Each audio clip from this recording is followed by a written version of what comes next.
बिस्मिल्लाहिर्रहमानिर्रहीम। अस्सलाम वालेकुम स्टूडेंट्स, हमारे आज के सबक का नाम है सीधा घर आना।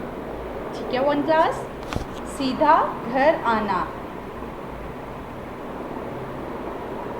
अहमद स्कूल से घर आ रहा था। रास्ते में उसको एक लड़का मिला।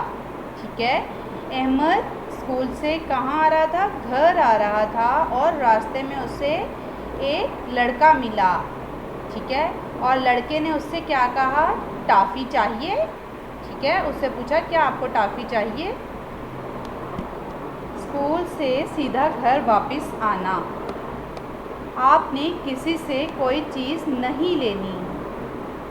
अम्मी ने कहा कि स्कूल से सीधा घर आना, और अब्बू ने नसीहत की कि किसी से रास्ते में कोई चीज़ नहीं लेनी।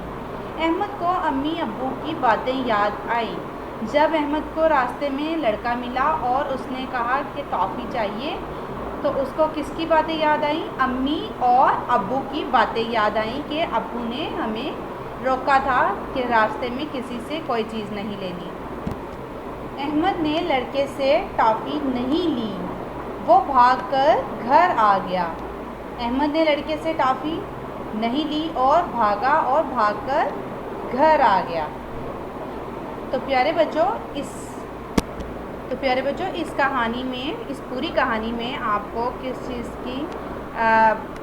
चीज़ की समझ आई है कि हमें बाहर से, यानी कि हमें स्कूल के बाद हमें बाहर कोई अगर कुछ दे रहा हो या बुला रहा हो, तो क्या हमें उसकी बात सुननी चाहिए या हमें उससे चीज़ लेनी चाहिए? नहीं, हमें किसी से ना तो बात करनी है और ना ही हमें किसी से कोई चीज़ लेनी है। Okay students,